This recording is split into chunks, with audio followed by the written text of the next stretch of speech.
Greetings. It's a great honor to be here with you, Zooming, to introduce the film Cordillera de los Sueños. Of course, here, where is here, on your screen, on my screen, in my house.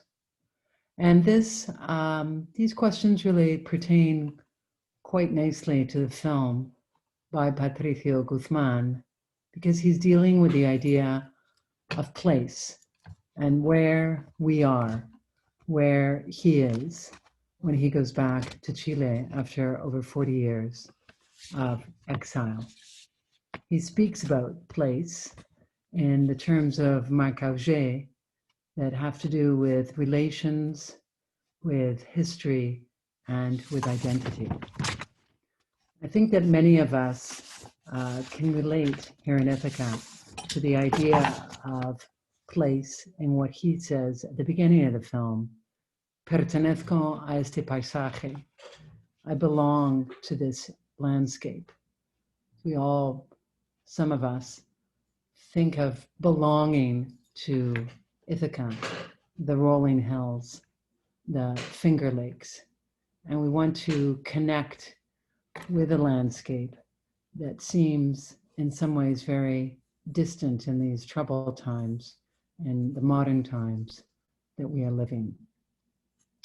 La Cordillera de los Sueños forms part of a trilogy which he began in 2010 with Nostalgia de la Luz, and then 2015 he continued with El Botón de Nácar, the Pearl Button. These three films, later 2019, the film we're about to watch, all have to do with the idea of landscape, be that of the deserts in northern Chile or the constant water that borders Chile along its coasts, stars that you can see in the sky. Very evocative films, very personal films that have to do with the collective at the same time. And it is this connection between the individual and the collective that makes these three films so immensely powerful. And so we're very lucky to see this one through Cornell Cinema. La Cordillera de los Sueños tells a story of the Golpe de Estado in 1973, actually occurring on the 11th of September, when Allende was deposed, assassinated, in fact, and the reign of Pinochet began, the dictatorship, for 17 years.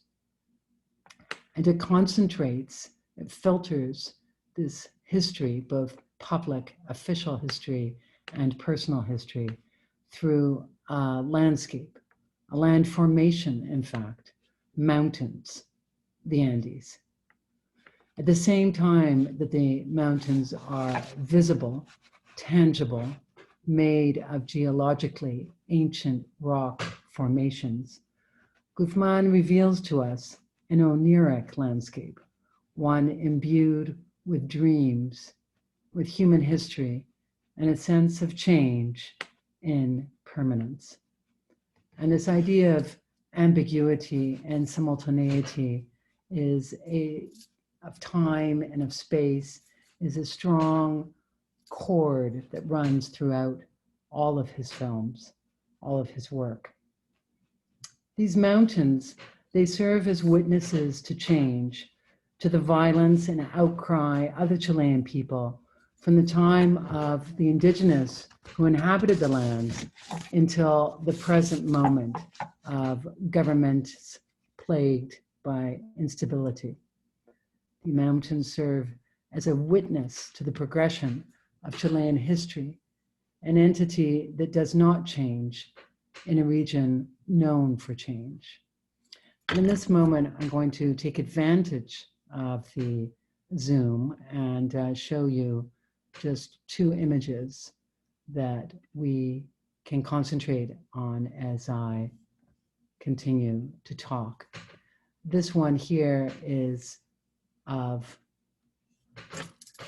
a metro station where you can see these mountains, the omnipresent mountains, whether they be outside an outside world or inside in a metro station with people walking by and in some ways oblivious to this constancy, be it above ground or underground of these mountains. For Guzmán, a self-imposed exile of almost 40 years, Chile is a place in the sense of auge, where the Cordillera represents the country of his childhood.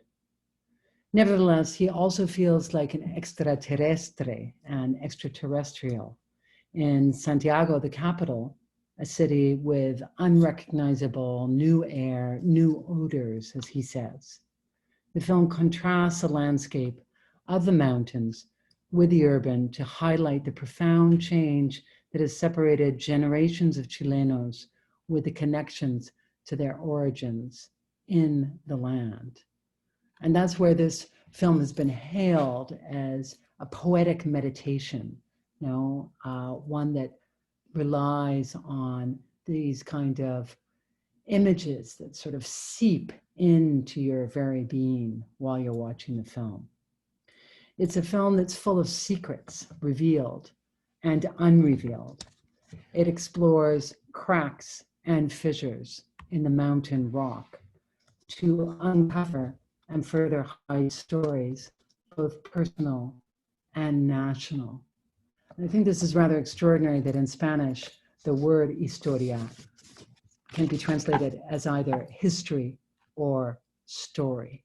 And this becomes very clear, this kind of conflation in these very images that you're seeing in front of you now, but also throughout the film. So through this psychographic landscape, the tangible rock of the Cordillera, Guzmán and his camera travel through time, through the past. Just as the Cordillera has physical traces of sedimentation, so the history of Chile has a sonorous history, an overlaid voice, also silenced during the reign of Pinochet, a dictatorship that changed forever the social cultural landscape of Chile to the point where it was not recognizable. And that is what he's trying to explore in this film.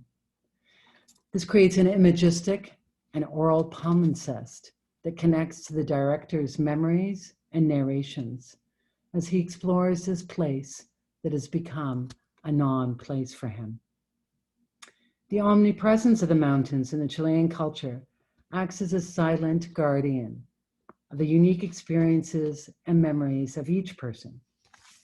To forget the past is to invalidate the memories of the activists against and victims of the Pinochet dictatorship.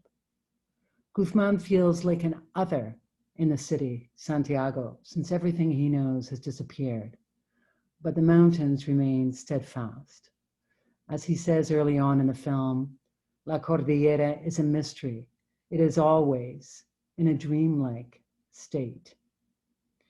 So if there are any key words that I would like you to keep in your mind as you watch this film, they would be ephemeral, disorienting, cracks, memory, loss, and homelessness. Emily Dickinson taps into the notion of exile as negotiating between conceptions of memory and home. And she writes in one of my more favorite lines, "We deem, we dream, and that dissolves the days through which existence strays, homeless at home." I think that this film presents more than just a vision of the unhomely or an imagined homeland. It also suggests that in the geographic, intellectual, and psychological spaces of exile, both everywhere and nowhere are home. So as we sit in our homes watching this film, I hope it impacts you as much as it has impacted me. And I want to give a big shout out to Cornell Cinema for bringing this incredible film to us. Thank you very much. Have a good evening.